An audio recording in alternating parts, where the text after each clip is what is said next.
I think some people are starting to catch on that college might be useless. Millions of Gen Z are jobless. Raise your hand in the chat if that includes you, because everyone is losing gerbs. Are useless university degrees to blame? I don't think they're the only reason, but they are a big contributing factor. So the useless degrees are the reason why people with useless degrees can't get work. But even people with useful degrees can't get work now because everyone is firing. Check out the most useless degrees. Yeah, let me guess. It's something that the kids took just because it was the easiest field, and that they fell for the lie. Like, oh, any degree is good. You okay spending $150,000 on it? That's fine. Gen Z, typically defined as those born between 97 and 2012, give or take, is a group struggling to find jobs. Statistics show that over 4 million people in this demographic are not in school, training, or work. Oh, we got 4 million NEETs of Gen Z. And while many blame laziness or selectiveness, some experts say the fault lies with universities that offer worthless degrees. Yeah, and also the boomers. Because if the boomers aren't retiring, how are Gen Z supposed to get into the workforce? It's estimated that more than 4.3 million young people in the U.S. Are classified as NEET, or not in employment, education, or training. Airstrip 1 is facing a similar situation where 100,000 more Gen Z found themselves in this category last year alone. Worldwide, about a fifth of people between age of 15 and 24 in current year -2 are currently NEETs. In Airstrip 1, a political commentator, broadcaster, and author Pete Hitchens said much of the blame should be placed on universities offering worthless degrees. Yep, much, not all, but a lot. I think it's very good that people are finally starting to realize that college is a problem. Hitchens said that Gen Z would have been better off becoming apprentices to plumbers or electricians than doing these types of courses. Yeah, 100% true. And they'd have job security too, because plumbers and electricians are still needed even in a recession. To find which degrees are less likely to lead to good jobs or any employment, Georgetown University analyzed wages for 107 college majors and found that at entry level, health majors earn $41,000 annually. At the other end of the scale, humanities and liberal arts majors earn $29,000. Oh, so this college did a study and they just looked at entry-level wages. What about the ability to get a job in the field in the first fucking place? Because you could have a career field where the entry-level wage is $150,000 a year, so it would show up as the top of your list, but there's only 4 openings in the whole country, and you got 20,000 students with that degree. How would your study account for that?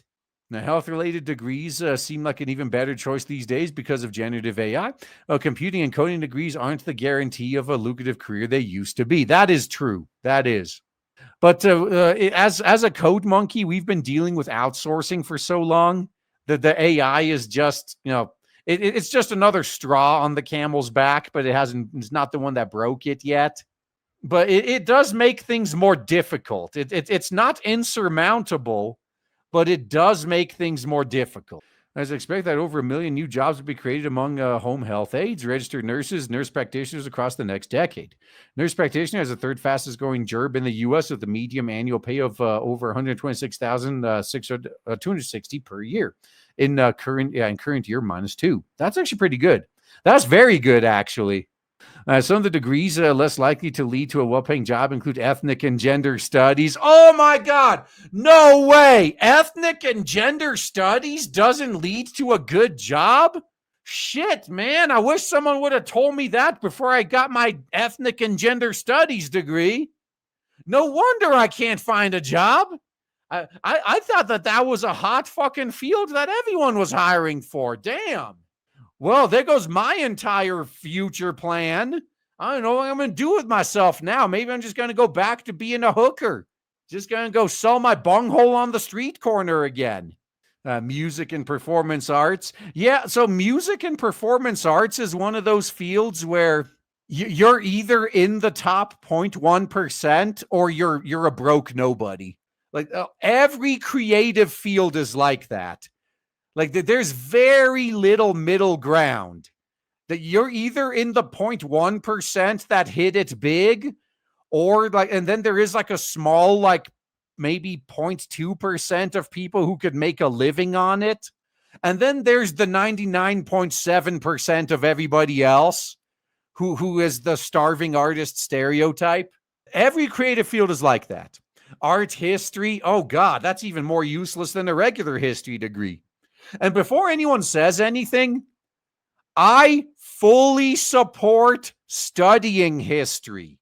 I fully support learning history. I see nothing wrong with history classes, none of that.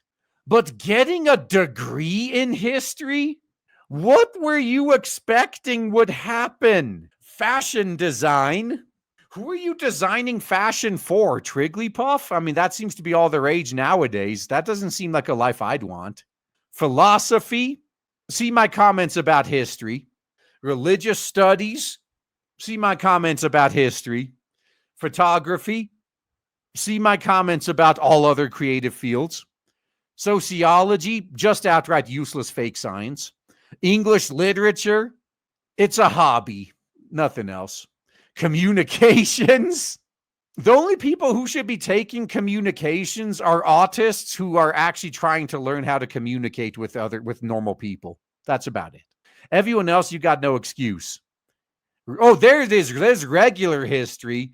Yes. So I love how art history was so bad. It was separate from regular history in the same list. Anthropology. Yeah, anthropology is one of those fields where, it's just like creative. You got like 0.1% of people who can make a decent living, and then there's everyone else. Liberal arts, just outright useless. And culinary arts, just like the creative fields. So if you got what it takes to be in the 0.1% of your field, and you got RNG on your side, you could make a good living. But then there's everyone else. It's not just degrees with less obvious career paths that are having an impact on Gen Z's job prospects. AI is having a big effect with the rising cost of everyday goods are pricing some young people out of work, leaving them unable to afford transport, commuting, or other essentials. Now, this is something that 100% needs to be fixed. I fully sympathize with people on this. And again, I've known people in this position too. Like, thankfully, I haven't been in it myself for long ass time. But there are people out there who have a job, yet they quit their job because they spend more money on fuel and car expenses going to and from work than they get from the job. Or rather, like the job pays more, but what profit they would have made gets eaten by travel time, by commuting. So like, why am I even doing this? I'd be better off just on welfare. And yeah, you know what? I agree with those people. I can't fault them for doing that. Yeah, sounds like slavery with extra steps. Yeah, basically, we're pretty much going back to the era of company towns.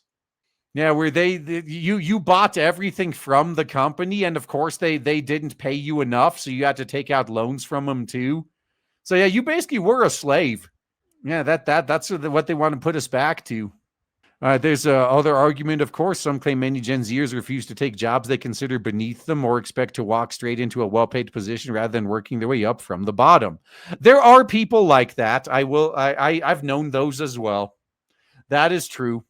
But no, like a lot of these people that don't work, like, yeah, they're in that position where the job doesn't pay them enough to cover their commuting.